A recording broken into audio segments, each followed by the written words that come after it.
on to our next session, I am very pleased to be welcoming back to our screens Nan O'Sullivan, who will be moderating our next session.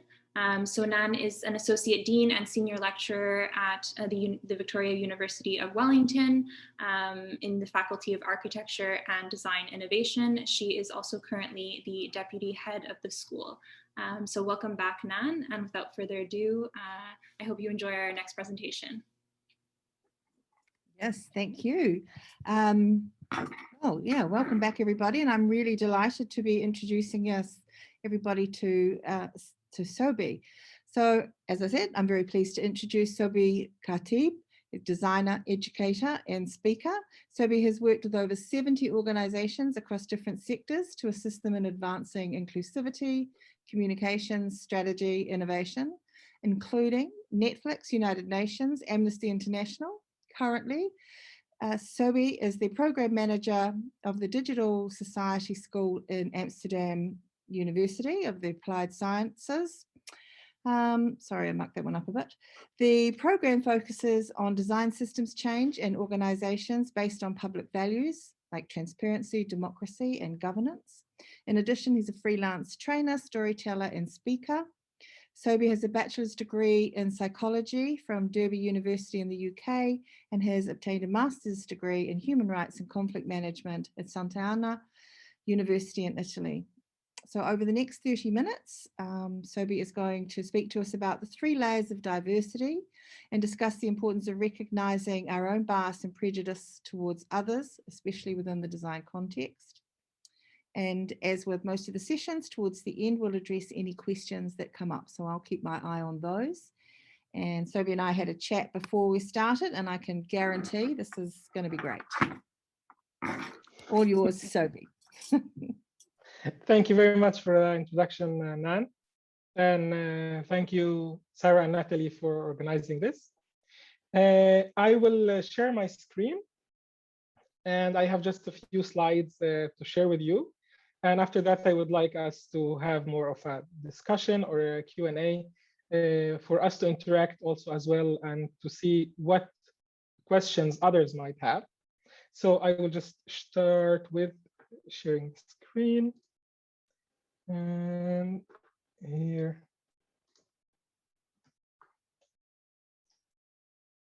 Here we go.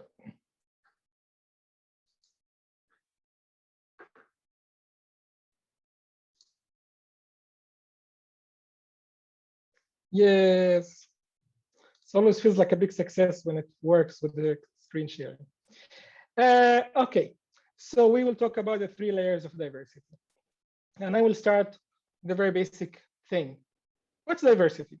And usually, you know, when we don't know something, we just like Google it or DuckDuckGo it or Bing it or whatever engine search you're using.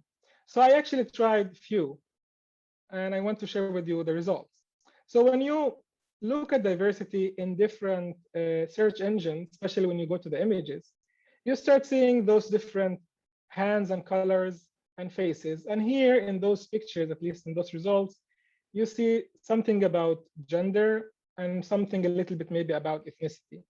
You go to another search engine and you see again ethnicity, a lot of skin color coming. And just like showing the different cultures or different things. You go to another different search engine, and well, here actually we have something a little bit new that haven't been there before.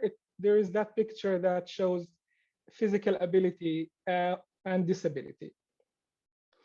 And this is usually actually what happens when we talk about diversity. When we talk about diversity, the first thing that comes to mind and the first pictures people usually use are all of those things of the different skin colors. And that's actually the first layer of diversity. So what we usually talk about, we talk about the very first layer. And by the way, the information I will be presenting to you, I actually took it from a book when I was more into creativity and innovation. And I was thinking, how can we work and make innovation better? And one of the books that I have seen, and it was really a great read, it was about group creativity. How can you make something new when you have a group? Because sometimes you focus on the individual creativity. And in the book, I came across this framework, which I thought, wow, this is really valuable. And it's not talked about. So I thought it's really important to share it. So let's dive into it. It basically says that there are 3 layers of diversity: demographic, contextual or experiential, and cognitive. Demographic, that's actually usually the main thing when we talk about diversity. It's basically includes and not limited to sex and gender and sexual orientation and race and ethnicity, nationality, citizenship, and many other things that usually very easy to, let's say, tick a box or fill something or fill a form with it, saying, this is me. This is some of the aspects you know about me. Those are some of the aspects I would like to share with you. This is the very first layer. It's the demographic. And it's understood that most of the focus on diversity nowadays goes to this one. Also because, of course, if we look at the history of diversity and we think about what happened through all the post-colonial era, we are very much focused on getting more equity and equality and trying to work on that phase. And this is why maybe also all the focus goes into this layer, because we're trying also to correct some injustices that happen to different groups, if it be homosexuals, if it be people who have disabilities, physical or mental, or be it someone with different skin color. So this is the one that have the most focus, and this is the one that when we talk about diversity comes up. But when we go to the next layer, and this is a layer that actually sometimes, of course, the 3 layers interconnect. And the second layer is very much about opportunities and access to resources. So this talks about the socioeconomical status of a family or parents. So let me give you an example. When we talk about, let's say, inequality, and we many times think that, okay, we have, let's say, for example, in the US, for example, we have white people, we have black people, we have many others, of course. But many times we think, okay, that the black community is being discriminated against. But we don't go to the next layer. And the next layer is about access to resources. And access to resources here talks about, for example, if we have an African-American child who was born in New York to very well-off parents, and you compare that to access to resources of a white kid who was born in some remote village in Iowa, the access to resources is very different. And this is also like just to show the complexity of diversity sometimes. Because many times to work on the first layer and to try to correct some of the injustices that happened before, what happens actually that sometimes there is a promotion of the people who have actually access to resources. So a company that would like to hire someone, and they say, okay, we would like to hire women, they go for the women who are kind of the best of their field, because those are the ones who can actually achieve more and get more. And so what we do with the second layer of diversity, we don't really understand that it's not only about the sexual orientation or gender or skin color or ethnicity. It's also about how did you grow up? Where did you grow up? Who were your parents? What were the extracurricular activities that you were exposed to?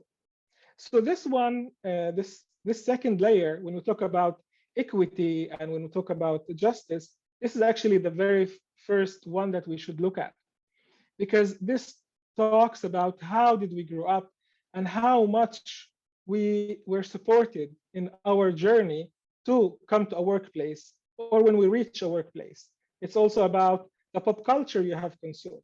So for example, someone who just, let's say, immigrated from, I don't know, Egypt to France, he or she might be very good in being, I don't know, a developer, a coder. And they're coming from a well-off family. They have had a great education, but they haven't lived that childhood that the French child have lived. And so people would look at that person differently, not because of the ethnicity, not because of the skin color, but because of that gap of the different access to resources that were there. And then you focus on the differences, while the focus should be always on the future. How can we create together a common vision? How can we look at those different opportunities as differences that can build up the uniqueness of each of us, and how we can bring that all together? And this brings me to the third layer, and it's the cognitive layer. By the way, the author calls it, the author of the book calls it unobservable differences. I think you can actually observe it. So I changed the name to cognitive, but it's up to you to decide, I guess, like that specific naming. But we basically mean the same. And this talks about values, approach to problem solving, and the level of being social, and so on. It's very much what some psychologists would define as character, but well, there's a big disagreement about what character is in the psychology field, so I would leave that aside. And I would just focus on trying to explain a little bit what this layer means. And this layer actually is the layer that makes us click with other people. So sometimes when we are meeting someone for a job interview, or even at a party or somewhere, we feel a click with some people. And usually this click actually comes because we read that we have the same values. We both look at the same, let's say, way of judging things from our perspective. So we feel comfortable with each other, regardless of our access to opportunities or resources, regardless of our ethnicity or skin color or sexual orientation. We feel that click because we both feel that we understand each other. And this layer actually is the main layer that, let's say, dictate how we hire people. So many times when you go to companies or different organizations, you would see that many teams have kind of the same character, more or less. Either like many people are, like, let's say, very much results oriented, or very much analytical and more into the process, and so on. And sometimes you have one or two people in that group that feel a little bit outsider, but they cannot pinpoint it, they cannot name it. And actually it comes to this layer. It comes to this layer because this layer is usually the hardest to accept and the hardest to see, because it talks about how do you approach things. And we don't discuss even how do we approach things. So when we talk about design, for example, you have designers who are very much into the process of design, and you have designers who are very much about the final product, about how does it look like, and others are more about the functionality. So it's also a discussion that sometimes takes place on the ideological level, while it's not really about the idea. It's very much about the personality, or about how do we approach something. So when you click with someone next time, you might want to dig deeper and see where exactly do you meet on that cognitive level. One last thing that I would like to finish with about this layer in particular, that the more differences we have in the teams, the hardest it will be, but the more creative process and the more challenging it will be, and it will bring the best results of creativity and innovation. So those were the three layers of diversity: demographic, contextual, and cognitive. And I am very happy to hear some questions and to discuss it further with Nan and with all of you. Thank you. Great. Thank you, Sobhi. That was amazing. And of course, there is a comment in there that how you make things so much easier to understand, because these are quite complex issues. I don't see any questions just yet. I would like to maybe throw something out there in terms of, it really resonates with me that in terms of those layers of even, you know, within our perceived understandings, there's always, you know, dig a little deeper. And here in New Zealand, you know, we talk about a whakapapa, which is your sort of the layers of genealogy which tell that story that you're talking about. And so I guess my question would be, in terms of, you know, say you are going for a job or meeting somebody and you are looking at perhaps the top layer, do you have methods, or what are the challenges about digging down? Or... Yeah, I think, well, first of all, thank you, Nan, for the question. I think one of the ways to try to dig down is not to ask the obvious questions that are usually asked. Hey, where are you from? Oh, I know this country, I have been there, blah, blah, blah. You know, those kind of like chit chat that goes into and stays very much on the superficial level. I think if we want to go deeper, maybe we always start with which kind of school have you went to? Because school can show you a lot about a person. You know, I remember when actually it was like 3 years ago, I was speaking with my wife, which we are now married since 8 years. And I was telling her about how it was normal for me to be in a class in elementary school with other 40 kids. And none of the other kids had parents who finished high school. And she was a bit shocked, like, what? I was like, yes, we were 40. No one else, like, you know, had that. It was normal for me to see the teacher hitting the kids every single day, every single class. And she was basically showing the same faces you're showing now, Nan. And this was a conversation that also, like, let's say, showed a little bit about which kind of school I went to at my elementary school. And I think when you ask those questions, you can dig deeper into where and how did we grow up and which kind of things we were exposed to. So I think starting from childhood or going to which kind of like pop culture people are exposed to, those can tell us more about people than where you're from, because where you're from usually come with a biased thinking, with a categorization. You come from that country, then you are in this thing, and we start doing our biased thinking. So when we go to a bit different questions than the ones we usually ask, we might get some answers that might start a new interesting conversations. Yeah, I see here Ray Van der Voort. I'm not sure where you're from, sitting in the world, Ray. He also says the texture of people's lives is so much more interesting when you dig a little deeper, which is so true. Oh, hang on, I'll just move this and see. Oh, Cape Town, South Africa. Thank you for that, Ray. That it did make me think of another question when you were talking about schooling and how that can expose so many other layers.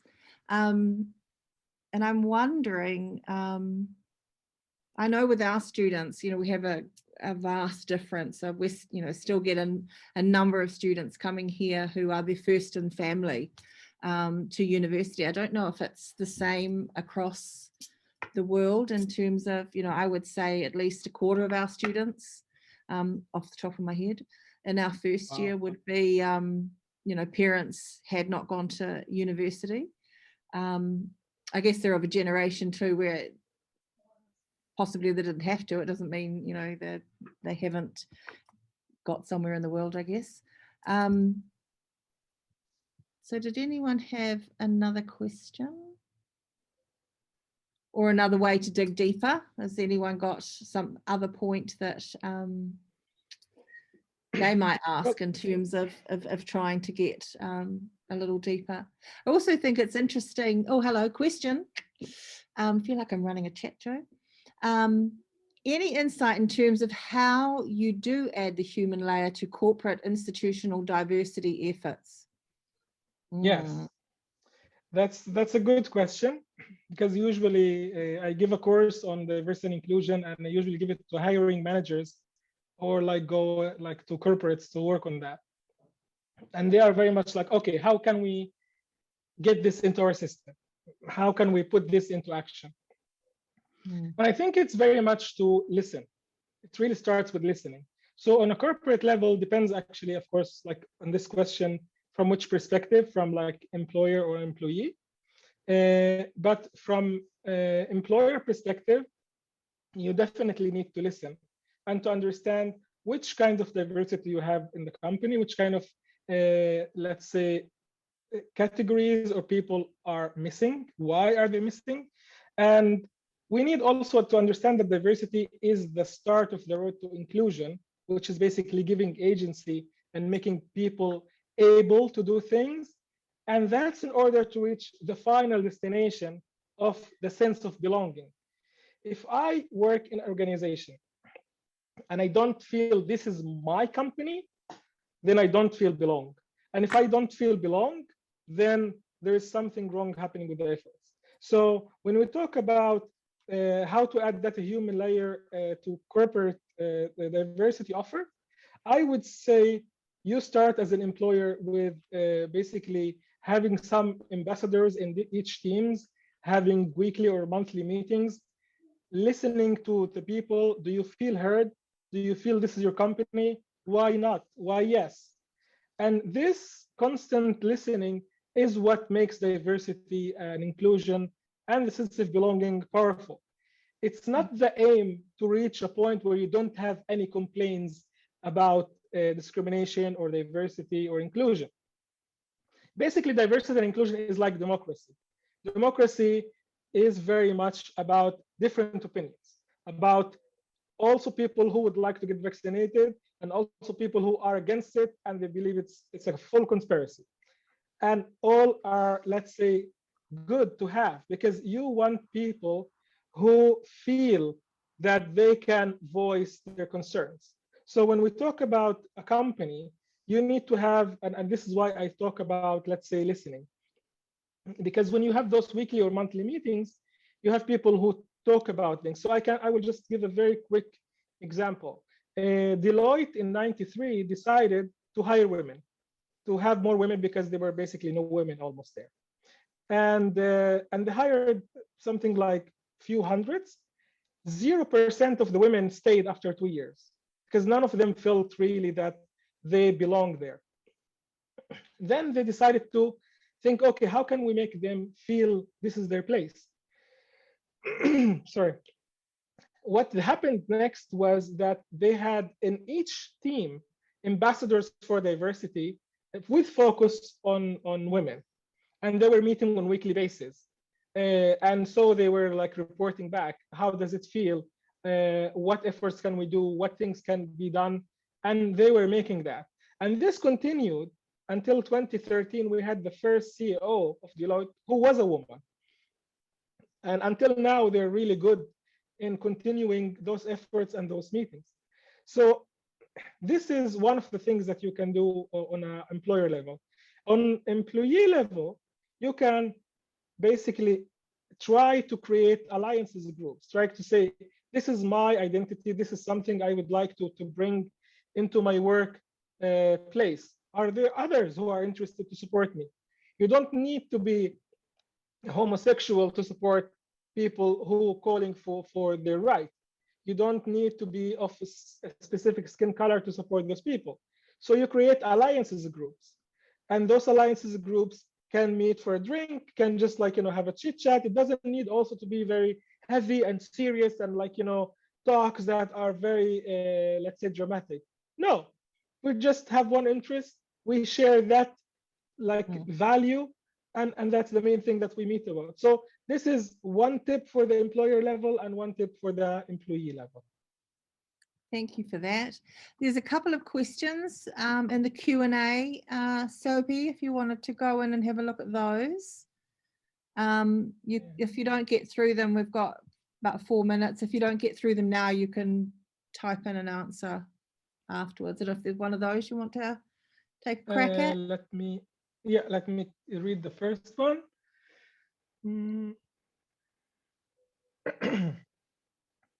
So when I created an ideal concept, I was put myself into a customer think about their age and asking them, but when I'm making some sketch, but I have too much thing going on in my mind to satisfy me and the market, how can I manage me between affected from another people too much, but I still make good idea concept, have my signature. I'm a junior industrial designer.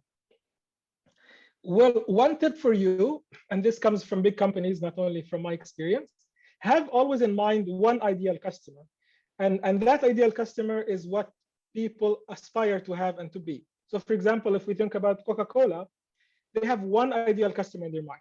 That ideal customer is in their early 20s, they love to party, they love just to be out there, and they're usually a student. That's their ideal customer. But when you make the first layer around it, it's people who are aspiring to reach that age, teenagers, people who would love to be in that place, people who would love that lifestyle. If you go to the circle beyond that, it's people who have been there once and they miss those times. They would love to relive this experience. So when you want to think about sketching something as industrial designer, think about that ideal customer that you're thinking of. Make sure that that ideal customer is someone that people would aspire to be or would aspire to have some elements of that character, or people who have lived that experience and they would love to relive it again in one way or another. So that's a quick answer for the first one. For the second one, hello, this is Azza from Tunisia. What do you think about critical ideas about inclusion and how it might cause alienation through including minorities into a dominant system? Shall we instead work for plural worlds more than just inclusion, just to broaden the scope of our conversation? Thank you. Well, thank you, Azza, for the question. I think it needs a talk on its own, but I would say we eventually live in one world. And it is actually very dangerous when we start creating different small worlds. I would just also like wrap up because we have 1 minute. I would say when we want to change any system, the change needs to happen gradually. And we need to make sure to include the people of the previous system, some of them at least, the ones who support the new efforts, and to make sure that we're all together, because it's really about creating a common vision for the future. If we think more about the future, we think about less about the past, we create together this thing that we want to belong in it together. And that's, I think, the essence of inclusion and the essence of trying to create a sense of belonging.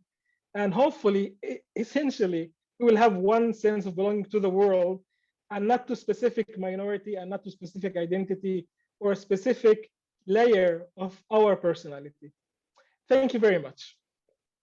Thank you so much, Sobhi. That was amazing. And I hope to catch you next time I'm in Amsterdam, if we're ever allowed out of the country again.